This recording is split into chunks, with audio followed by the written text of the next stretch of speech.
لوگوں سے عزتیں تلاش کرتے ہو تو وہ کیا تمہیں عزت دیں گے؟ وہ تو کل اچھا کہتے ہیں، پرسوں برا کہنے لگ جاتے ہیں۔ لوگوں کے سامنے گڈ بک میں آنا چاہو گے تو وہ تو سویرے تمہارے بارے میں کچھ کہیں گے، شام کچھ اور کہیں گے۔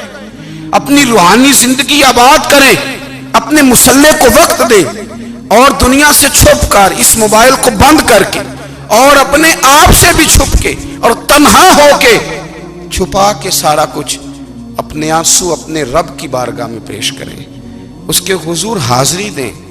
سنو نا ترمذی کی حدیث، اور اسے یاد رکھنا، نبی پاک علیہ السلام نے فرمایا اپنے دکھ لوگوں کے سامنے نہ بیان کرنا، سیٹھوں نوابوں کو نہ بتاتے پھرنا، دنیا داروں کے سامنے جا کے نہ رونا کہ میں تکلیف میں ہوں۔ فرمایا اگر دنیا داروں کو دکھ بتاؤ گے رب تمہیں کبھی غنی نہیں کرے گا، اور لوگ ہیں کہ الٹا مذاق اڑائیں گے۔ آپ کی جس سے بڑی پکی یاری ہے نا، پکی، وہ تب تک پکی ہے جب تک آپ نے 50,000 مانگا نہیں، اور جس وقت آپ نے کہہ دیا کہ میں مجبور ہوں میری مدد کر، تو پھر ختم ہو گئی دوستی۔ لوگوں کی تعلقات آپ کے ساتھ تب تک ہیں جب تک آپ ان سے کوئی ضرورت وابستہ نہیں کرتے۔ کریم محبوب فرمانے لگے بندوں کے سامنے دکھ نہ بیان کرنا، اللہ تجھے کبھی غنی نہیں کرے گا۔ تو اپنے دکھ اپنے رب کو بتا، تو دعائیں مانگ، تو اس کی بارگاہ میں حاضر ہو، تو اس کے حضور عرض کر۔ فرمایا اپنے دکھ اپنے رب کو بتا، وہ جلدی کرے یا دیر سے کرے تجھے ساری دنیا سے بے نیاز کر دے گا، تجھے کسی کا محتاج نہیں رہنے دے گا۔ اپنے مسلح کو، اپنی دعاؤں، ایک بزرگ فرماتے ہیں میں نے دعا مانگنے کا طریقہ اپنی بیوی سے سیکھا، دعا مانگنے کا طریقہ اپنی، سیکھنے والے تو اپنے بچوں سے بھی سیکھ لیتے ہیں، سیکھنے والے تو ہر ایک سے سیکھتے ہیں۔ وہ کہتے ہیں میں نے دعا مانگنے کا سلیقہ اپنی بیوی سے سیکھا ہے۔ حضرت وہ کس طرح؟ فرمانے لگے میری بیوی نے نا مجھے کوئی کام بتایا، کچھ پیسوں کی ضرورت کے لیے کہا، تو میں نے اسے کہا کہ بھئی ابھی میرے پاس نہیں ہے، کچھ دنوں میں آتے ہیں تو میں دے دوں گا۔ عورتوں کی عادت ہوتی ہے وہ بار بار یاد کراتی ہیں، 2-4 دنوں کے بعد پھر اس نے کہا حضرت وہ میں نے کہا تھا کچھ پیسے، میں نے اسے کہا کہ ابھی میرے پاس نہیں ہے، کچھ دنوں میں ملتے ہیں تو میں تمہیں دے دوں گا۔ اس نے کچھ دنوں کے بعد پھر کہا حضور وہ میں نے کچھ پیسے کہے تھے۔ فرماتے میں نے ڈانٹ دیا، میں نے کہا کہ کیا تو روز مجھے شرمندہ کرتی ہے، کہا نا میرے پاس نہیں ہے، ہوں گے تو دے دوں گا، تو روز یاد کراتی ہے۔ فرماتے ہیں اس نے پہلے تو میری ڈانٹ کو سہا، پھر میرے سخت جملوں نے اس کی آنکھوں میں آنسو پیدا کر دیے، پھر اس نے اپنے آنچل میں اپنے اس دکھ کو سمیٹا، اور پھر اس نے ایک جملہ کہا تو میں رو پڑا، اور مجھے اپنے رب سے مانگنے کا طریقہ آ گیا۔ مجھے کہنے لگی حضرت جی آپ نے ڈانٹ دیا میں نے سہ لیا، پر آپ ہی میرے شوہر ہیں، بتائیں نا آپ سے نہ کہوں تو میں کس سے جا کے کہوں۔ فرماتے ہیں میں رو پڑا، اور میں کھل کے رویا، اور میں تڑپ کے رویا، اور پھر میری سسکیاں بند گئیں۔ تو مجھے کہنے لگی آپ کو کیا ہوا؟ میں نے کہا مجھے بھی دعا مانگنی آ گئی ہے، جب میں اسے کہوں گا نا اللہ تو ہی میرا رب ہے، میں تجھ سے نہ کہوں تو میں کس سے جا کے کہوں؟ میں کیوں کسی بندے سے سوال کروں؟ میں کیوں کسی دنیا دار سے کہوں؟ میں تیرے بندوں کا، نیک بندوں کا وسیلہ لے کے، تیرے محبوب کی غلامی لے کے تیری بارگاہ میں آیا، تجھ سے نہ مانگوں تو کس سے مانگوں؟ سمجھ آ گئی ہے؟ جب میں اس رنگ میں مانگوں گا تو پھر رب میرے اوپر بڑا ہی فضل فرمائے گا، وہ میرے اوپر بڑی رحمت کرے گا، وہ میرے لیے آسانیاں کرے گا۔ عزیز دوستو، ہم اس طرح کرنے لگ گئے ہیں کہ ہم نے نا اپنے تعلقات پر اعتماد کرنا شروع کر دیا ہے۔ میرے تعلقات بہت ہیں، ہم نے اپنی دولت پر اعتماد کرنا شروع کر دیا ہے، میرے پاس دولت بہت ہے۔ ہم نے اپنے علم پر، اپنی شہرت پر اعتماد کرنا شروع کر دیا ہے کہ میرے پاس فلاں چیز بہت ہے۔ یاد رکھنا جب بے نیاز اپنی صفت بے نیازی دکھاتا ہے تو بڑی بڑی دولتوں والے مجبور نظر آتے ہیں۔ بھائیو جب انسان کا رشتہ اپنے مالک کے ساتھ ہوتا ہے پھر تو غم بھی کچھ نہیں کہتے، پریشانیاں بھی کچھ نہیں کہتی، پھر تو زندگی صبر والی، پھر تو زندگی توکل والی، پھر تو زندگی بھروسے والی، پھر انسان اپنے آپ کو رسوا نہیں کرتا، دنیا داروں سے امیدیں اس کی ختم ہو جاتی، امیدیں اللہ رسول سے لگا لیتا ہے، مضبوط ہو جاتا ہے، مضبوط، طاقتور ہو جاتا ہے، خوددار ہو جاتا ہے، باوقار باعزت ہو جاتا ہے۔ حضرت بہلول دانا رحمت اللہ علیہ بیٹھے تھے تو ہارون رشید حج کر کے آ رہا تھا، تو رستے میں حضرت شیخ سے ملاقات ہو گئی، تو السلام علیکم کے بعد کہنے لگا حضور کوئی حکم ہو تو بتائیے گا۔ تو حضرت بہلول دانا فرمانے لگے تیرا رب کون ہے؟ اس نے کہا اللہ۔ تو فرمایا میرا کون ہے؟ کہا اللہ۔ فرمانے لگے تو بڑا ہی بیوقوف ہے، کیا تو یہ سمجھتا ہے کہ رب ہارون رشید کو تو دے گا اور بہلول دانا کو بھول جائے گا؟ تیرا بھی وہی رب ہے، میرا بھی وہی رب ہے۔ اس نے اگر تجھے دے کے آزمایا ہے تو ہو سکتا ہے مجھے نہ دے کے آزما رہا ہو۔ جب اس کی حکمت کے تقاضے ہوں گے تو عطا کرے گا اور دے گا، تو جا اپنا کام کر۔ بھائی اپنی روحانی زندگی، اپنی عبادات، اپنے وظائف، اپنے روزمرہ کے معاملات، اپنی دعائیں، اپنا استغفار، دیکھو کوئی مشکل کام تو نہیں 2 رکوع ہیں سورہ واقعہ کہ اگر رات کو پڑھ لی جائے تو۔ میں کس طرح یہ بات بیان کروں کہ تعویذ بانٹنا آسان ہے اور وظیفہ بتانا مشکل ہے۔ سارا دن تعویذ بانٹیں تو لوگ لینے کو تیار ہیں، اور اگر آپ وظیفہ بتائیں تو کہتے ہیں تو مشکل کام ہے۔ او خدا کے بندے، اگر آپ کا تعلق قرآن پاک کے ساتھ مضبوط ہو، قرآن پاک کے ساتھ اگر آپ کا رشتہ ہو، لوگ سفارشیں ڈھونڈتے ہیں نا دنیا میں، کوئی تعلق مل جائے تو میرا کام ہو جائے۔ دنیا میں اتنا مشکل معاملہ ہے، آخرت میں مجھے بتائیے گا کتنا مشکل معاملہ ہوگا۔ میرے نبی پاک صلی اللہ تعالی علیہ وسلم نے فرمایا جو لوگ سورہ ملک پڑھا کرتے تھے نا، سورہ ملک، یہ سورت ملک قیامت میں ان کی سفارش کرے گی، اور اس طرح کرے گی کہ کہے گی اے اللہ یہاں اس بندے کو جنت میں داخل کر دے یا مجھے قرآن پاک سے علیحدہ کر دے۔ تو رب فرمائے گا جا اس کا دامن تھام کے اسے جنت تک پہنچایا۔ آپ بات کو سمجھیں، جب آپ کے تعلقات اپنے معاملات کے ساتھ مضبوط ہوں گے، یہ نبی کریم نے وعدہ کیا ہے کہ تو سورت واقعہ پڑھ تیرے گھر میں فاقہ نہیں آئے گا۔ حضرت عبداللہ ابن مسعود رضی اللہ تعالیٰ عنہ بیمار تھے تو حضرت عثمان غنی رضی اللہ تعالیٰ عنہ تیمارداری کے لیے تشریف لے گئے اور جا کر کے کہا کہ آپ بڑے بیمار ہیں، آپ کی بیٹیاں زیادہ ہیں، میں چاہتا ہوں کہ خزانے میں سے کچھ مدد کروں۔ تو سیدنا عبداللہ ابن مسعود رضی اللہ تعالیٰ عنہ اٹھ کے بیٹھ گئے اور کہنے لگے امیر المومنین، اللہ آپ کو میری طرف سے، میری بیٹیوں کی طرف سے بہتر صلہ دے، میری بیٹیوں کو کسی خزانے کی ضرورت نہیں، میں نے انہیں خزانہ دے دیا ہے۔ کہا جناب آپ نے کون سا خزانہ دیا ہے، میں آپ کے مالی معاملات کو جانتا ہوں۔ تو فرمانے لگے امیر المومنین، میرے نبی کریم نے فرمایا ہے جو سورت واقعہ پڑھے اسے کبھی فاقہ نہیں آتا، میں نے بیٹیوں کو یاد کرا دی ہے، یہ خزانہ میں نے انہیں دے دیا ہے۔ وہ سارے والدین سنیں جو بیٹیوں کے لیے پریشان رہتے ہیں۔ حضرت عبداللہ ابن مسعود نصیحت کر رہے ہیں، فرمانے لگے میں نے سورت واقعہ یاد بھی کرا دی ہے، پڑھنے کی عادت بھی ڈال دی ہے۔ حضور نے فرمایا ہے جو سورت واقعہ پڑھے اسے فاقہ نہیں آتا۔ کہنے لگے چاند تو اپنی جگہ چھوڑ سکتا ہے، سورج گر سکتا ہے، تارے ٹوٹ سکتے ہیں، پر مدینے والے رسول کی بات غلط نہیں ہو سکتی۔ حضور نے فرمایا فاقہ نہیں آئے گا تو انشاءاللہ کبھی بھی نہیں آئے گا۔ کرنے کا کام یہ ہے کہ ہم اپنے معاملات، اپنی عبادات، اپنی دعائیں، کبھی 10 منٹ عادت ہو جائے نا دعا مانگنے کی علیحدہ سے رات کو۔ حضور نے فرمایا جو فرض نماز کے بعد دعا مانگے اللہ اس کی قبول کر لیتا ہے۔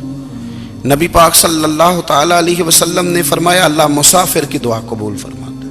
حضور نے فرمایا اللہ مظلوم کی دعا قبول فرماتا ہے۔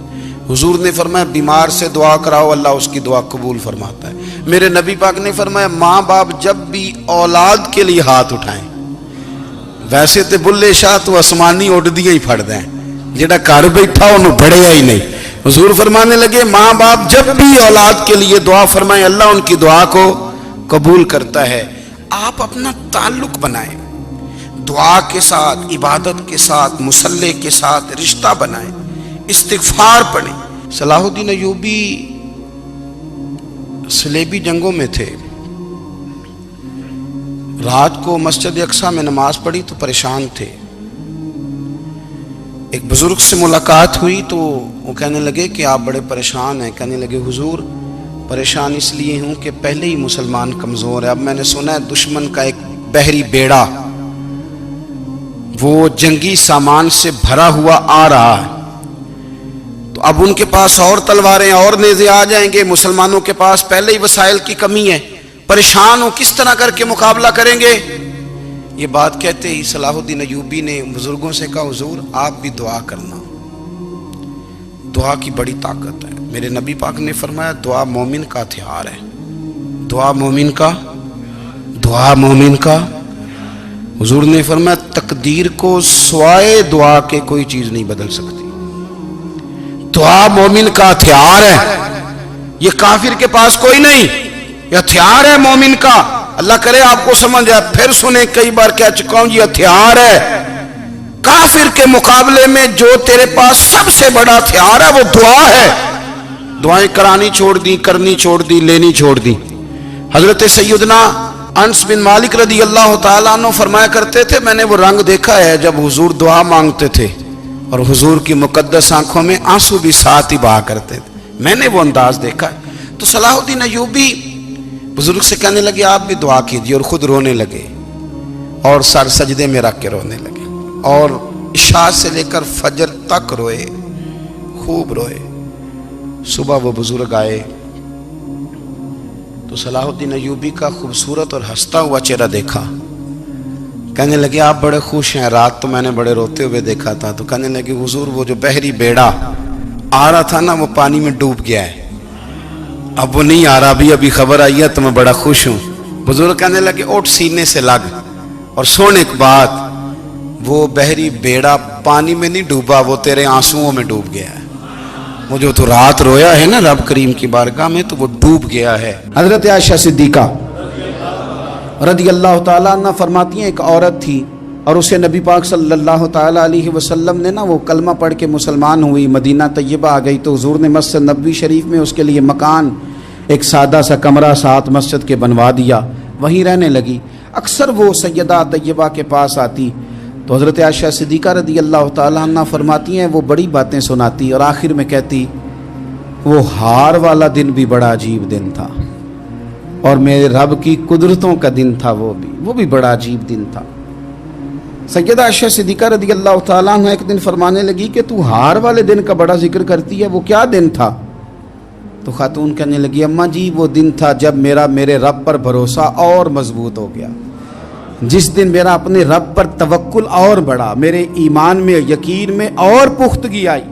کہنے لگی میں ایک گھر کی کنیز تھی، نوکرانی تھی، اس گھر میں ایک بچی تھی جس کے پاس سونے چاندی ہیرے جواہرات کا ہار تھا۔ اس زمانے میں نا چمڑے کے اوپر لوگ ہیرے جواہرات لگاتے تھے، کئی دفعہ سرخ رنگ کے چمڑے پہ لگائے جاتے تھے، وہ بچی پہنتی تھی تو کہتی ہیں وہ بچی کے اس نے اتار کے رکھا یا اس سے گرا وہ ہار تو چیل اسے اٹھا کے لے گئی گوشت سمجھ کے اور میرے سامنے اٹھا کے لے گئی۔ گھر والوں نے مجھ سے پوچھا، یہ بخاری میں موجود ہے، گھر والوں نے پوچھا مجھ سے کہ وہ ہار کہاں ہے تو میں نے کہا چیل اٹھا کے لے گئی۔ گھر میں کچھ چوری ہو جائے تو سب سے پہلا الزام کس پہ لگتا ہے؟ ملازمین پہ۔ کہتے انہوں نے مجھے بڑا مارا، بڑی تکلیف تھی، حتیٰ کہ میری شرمگاہ تک کی تلاشی لی، میری عزت اتنی خراب کی میں بتا نہیں سکتی۔ میں نے اپنی زندگی میں ایک واقعہ دیکھا، ایک امیر گھر میں چوری ہو گئی، ملازم کو اتنا مارا کہ وہ چارپائی پہ پڑ گیا، پولیس والوں سے اتنی مار پروائی گئی کہ وہ بیچارہ چارپائی پہ پڑ گیا، اور پھر وہ اتنا بیمار ہوا اور کچھ دنوں کے بعد پتہ چل گیا کہ چور تو اپنا بیٹا ہے ان کا، پھر اس کا انتقال ہو گیا۔ اب وہ سیٹھ صاحب اور گھر والے آ کے نا مرنے والے کے کان میں معافیاں مانگ رہے ہیں، کان میں۔